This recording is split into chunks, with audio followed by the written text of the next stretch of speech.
Pleased to be joined, as always, by Silverback's assistant coach, Carter Cochrane. And this time it's following a season wrap-up, following a 7-6 shootout loss to the West Kelowna Warriors. We're just going to chat really briefly about the final game of the season. And then, of course, we'll get your thoughts on the pod season as a whole, a very unique season. First, obviously, a high-scoring game. Lots of goals. That's the obvious. Just kind of, from the coaching side, what did you kind of see here Saturday night? I love the effort of our group, obviously, to come out. There was, not a ton to play for, but from a standing standpoint, but obviously we showed tonight that we were going to battle right till the end, no matter what the result was. And some things went our way, some things didn't, but, lots of goals, lots of guys got involved. And it was great to see, Bennett get involved as a 20 in his last game. And, Sands had, a great game, as he has all throughout the pod. And we can talk about all those guys as we will here, but I obviously wasn't the way we wanted to finish it off here, and even the full week. But kind of as we've talked about all throughout this, love the effort and the spirit from our group, and overall it's tough to be disappointed with any of our guys, and with the team as a whole. So looking back on this season, it seemed like, there were a lot of positives to take from the season, from this group, the way you controlled the play, young guys stepping up. What overall are a few things that the coaching staff will take away from this? It's really a development season. Yeah, and I think that's the important part, the development side of it. And I think if you look at all three kind of areas of our team, goaltending, defense, forwards, we got some really good experience for our guys in some competitive environments. And, I know that the season technically is the pod season, but if you go back to September and you look at just kind of where we came from in the preseason, and, it was a unique circumstance at the beginning of the year, and we're going through a lot of different changes. And but to go, I believe it was 3-9-1 in preseason, and then now to go 9-7-3 in the pod here, which was a lot more grueling and a lot more difficult stretch than that preseason stretch was. We played 12 games in 10 weeks, I believe it was, or however it was in the preseason, compared to 20 games in 38 days. And for our group to go through something like that, I think we all grew a ton together. You look at the development of our back end, which showed its inexperience a ton throughout the preseason in terms of just adjusting to the league and to the play. And now I think it was our most consistent and strongest part of our team through the pod. And you talk about young guys stepping up, and just guys stepping up in general, where we've talked about Simon Tassi for so long here and the potential we saw in him. And potential is a dangerous word because it's something that may or may not be reached. And when you see a guy have 18 goals in 20 games, I think it's pretty safe to say that he's reached, if not exceeded, all expectations. And, to combine that with the progressions of Noah Serdachny and just the experience and the gameplay for those younger players. And, it was a really good opportunity for our group to learn some tough lessons and to grow together. And it's something that I think we're going to look back on, and I know it's something that we already have looked back on, and really see all the positives in the growth of our guys and what they're able to get from playing 33 games and getting that individual development time through the practices and during the pause there. And it was unique and it was different, and it's hopefully something we never have to go through again. But I think we're going to look back on it and realize that it was something that was actually a really good thing for our organization and our team. So let's talk about the departing players. Obviously, big impacts on this team, the community as well. Let's start with the captain, Hunter Sansbury. Just leave it to you. What have you seen from him? What has he meant to you and the coaching staff of the team? Everything. Hunter is everything you hope for and wish for in a captain and a Silverback. He's somebody who carries himself with so much pride, and his impact that he has on our team and organization will last a long, long time. And I think it's not to take away from what he can do on the ice, but I think it's just talking about him as a person and what he's brought to our team off the ice. Just the example he sets for our players, the work ethic. He's a guy who wanted to change the culture right from his exit meeting last year. And that's not to take away from the things that have been done in the past, but he just said that there was a standard that he wanted to set, and he wanted it to start from the top down. There was going to be no days off for veteran players. There was going to be no taking practices easy or being the first guy, or the last guy on the ice and the first guy off it, because that's what the older guys do. He wanted to be the person that showed everybody how hard you needed to work and what the expectation was going to be. And he lived up to those words every single day for this team. And the fact that he was only here for 2 years, it feels like he was here for much longer, and the impact he has is going to be felt like that. And, he's just somebody that he carries himself way more maturely than most 20-year-olds do. Carries himself more maturely than me sometimes. And, I've said this before, but there's times that I find myself looking up to him. He's been a huge impact for a coaching staff, and a young one at that, to have somebody who can take on that responsibility and lead on his own. And I know how grateful me and Tyler are to have spent the last 2 years with him, and we just can't wait to see what the future holds. Next up, we have Drew Bennett. What stands out to you with Benny?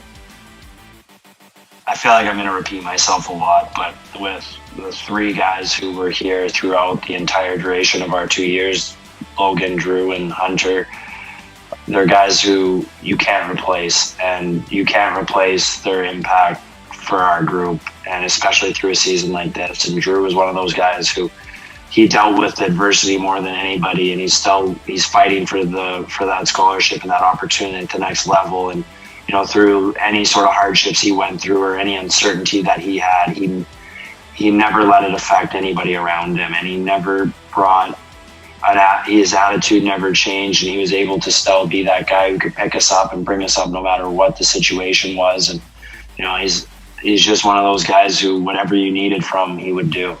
Whether it was play on the penalty kill, play on the power play, play on the first line, play on the fourth line, it didn't matter. He just wanted to be an important part of the team, and that's something that I think would be putting it lightly to say he was an important part of the team. He's a captain, he was a leader, he was a mentor. He's somebody that showed how much you can get from this game when you put in all the work. And again, just the same that goes along with Hunter, that whatever he does in the future and whatever the future holds for him, it's without a doubt that he's going to be successful. And I couldn't be happier to be part of Drew's journey and be part of his life this way. And you got to make relationships that are going to last long beyond junior hockey. And then, of course, might be more repeating, but with Shawzy, what of the stuff with him? Shawzy is unbelievable. Just a heart and soul guy. And I don't know if I've ever met somebody who cares more about other people than Shawzy. He's a guy who's the first one to introduce himself to young players as they came into the team. He's a guy who goes out of his way to make sure young players are taking them out for lunch, showing them around the city, letting them know, this is the place you want to eat, this is the place you don't, this is where you want to hang out. Just a guy who wanted to make sure that everybody's junior hockey experience was the best, and he put himself last in that category. He made sure that everybody was happy and in the right place, and it didn't matter what he had to do to make sure that was. And he's one of the most selfless people I've ever met. And I just think that being here for 3 years, you want to talk about impact and making a difference, and he speaks to a lot about the changes that were made within this organization and this team and the culture that's kind of been created, and he was a big part of that and wanting to create it. And I think that it's something that he should be extremely proud of, and it's something that we're very grateful to have had him here. And I can't say enough good things about especially those three guys. And I don't want to take anything away from the rest of the group or the rest of the departing players, but they just were here for the entire 2 year stretch that we've been here as a staff. And the impact that they've made is something that we're going to be forever in debt to those guys. So another departing player, even though he was here for a short time, big impact on the ice, and that would be Sullivan Mack. And maybe you can talk about the impact also off the ice, but talk a little bit about Sully. Yeah, I kind of forgot to talk about the on-ice component about any of those guys, but I honestly believe that it's the least of my concerns with those guys. And I think anybody who's followed the team or watched closely has been able to see the impact those guys made on the ice. And Sully is one of the most interesting, as I like to call them, cats I've ever met. There's a million things going through his head at all times. He was a little bit upset with me after the game tonight because I'd actually listed him at 180 pounds instead of 187 pounds. So he wanted to get that cleared up, considering that I don't know when that's going to be important to him. But he's just an unbelievable kid. He fits so seamlessly into our group and was just kind of always had a smile on his face. And, you know, for somebody with the physical abilities that he has, he's just has no ego whatsoever. He's so humble. You almost need to tell him how great he is for him to understand the potential. And I mean, it's not going to surprise me if we're turning on our TVs in 4 or 5 years when Sully's done at Cornell and we're seeing him on the biggest stage, just because you can't skate, shoot, and dominate games like he can, and without people starting to take notice. And he's got such a bright future ahead of him, and he just needs to remember that confidence can go a long way, and he's a hell of a hockey player and an even better person. So we've talked about it at times during the pod, but now that the pod is over, in terms of the potential and looking ahead to next season and even maybe the season beyond, what is it, now that you've played 20 games, what is it with this group that really, really gets you excited for the potential? Well, I think it just starts with the amount of returning players we're looking to have. And obviously there's some uncertainty surrounding the NCAA and with the extensions they're giving to current players based on the pandemic and how that might impact the entrance of certain players. And that's something that we're going to kind of have to wait and see on which guys we do get back and which ones we don't. But, there is a very strong nucleus of players that we know are going to be back, and it gives us a ton of excitement. And, we talked about our back end a lot and the potential that they showed and the ability that they showed throughout this pod, and to be able to bring back 5 of those 60. And I mean, Sands is a tremendous loss for us, but just said the impact that he'll leave on this group and the leadership that they had from him. And you just saw it. It just rubbed off on everyone. And you know that, we're getting back both of our goalies. We're getting back 5 defensemen. And when you're able to kind of build from the back end out that way, it's extremely exciting. And we know that we've seen them be able to do it at this level. We've seen the progress. There's no uncertainty. And all there is excitement about how much farther can we go with them. And there's a limitless potential with the physical abilities of these guys. And, the skate, how well they can skate, move the puck, and both offensively and defensively. Our back end's contributions offensively through this pod, I think, is something that went relatively unnoticed, and the depth of it, and the amount, and even guys like Binger and Rouge, who maybe didn't jump off the page statistically when you really watch. And Vigneault is one of the most dominant possession players in terms of keeping pucks in their offensive zone and generating shot attempts. And Rouge is just starting to slowly unlock that offensive side to his game, where he can jump into the play more. And with the development of his kind of offensive skills, I think there's another level for him to get to there. And it'll be really good to see Owen and Vandy in a more goalie-friendly and controlled environment. And that's one thing that I think, again, is one of the more difficult aspects of this pod, playing the same teams over and over again. The amount of gameplay, the lack of practice time and quality shots and repetition, where if you don't feel like you have it, it's very difficult to get it back. And even if you want to try to ride a hot streak, it's tough to do that because you're going to have to play so many games and so many nights. And if we can get our goalies into a little bit more goalie-friendly environment and control, I think we're going to see them take huge steps forward.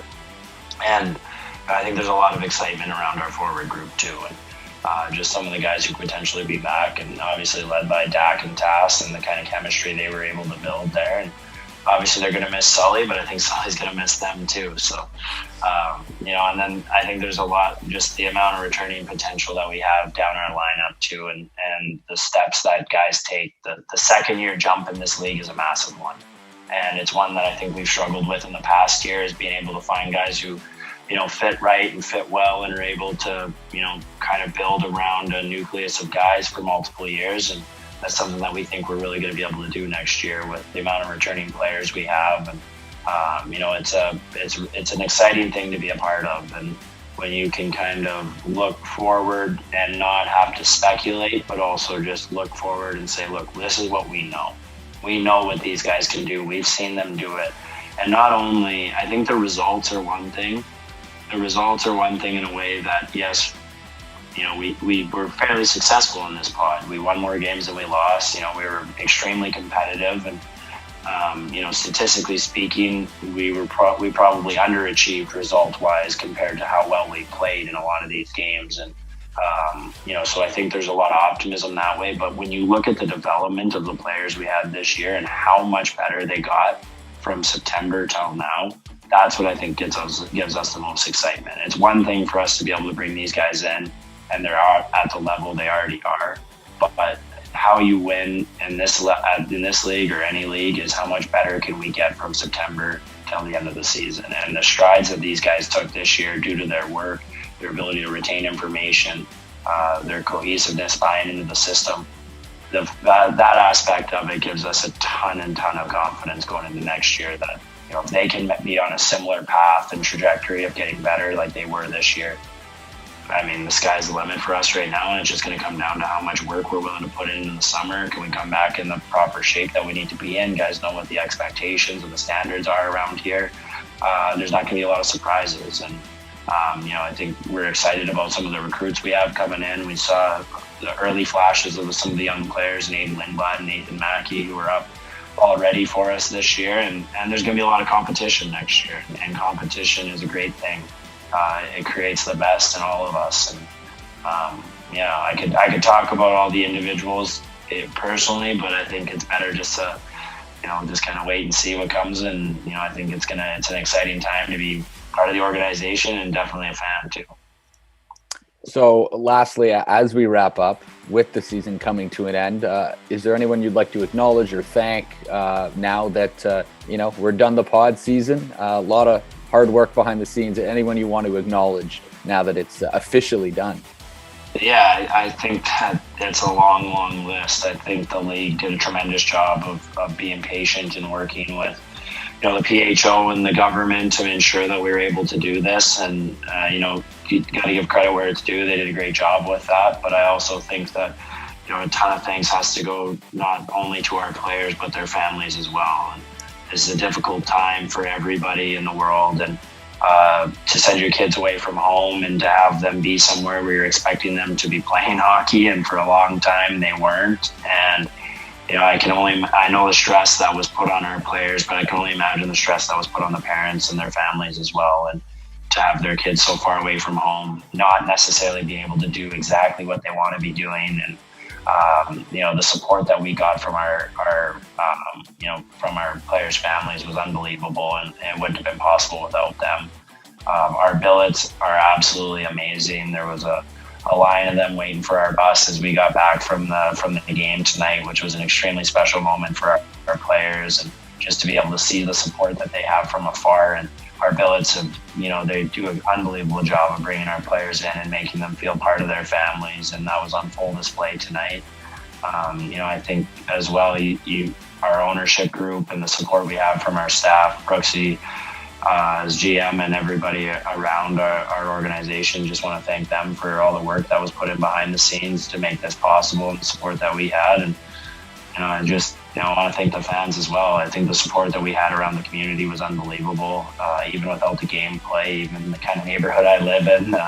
There's always people on the street kind of asking how we're doing and can't wait to see us again. And when we do get fans back in the Shaw Center, it's going to be rocking. And after what we were able to do this year and where things are going, it's going to be an exciting time, and it can't come soon enough. Perfect. Thanks so much. We'll probably catch up. Not for a bit, but very much looking forward to next season. Thank you so much. Hey, anytime, Canty.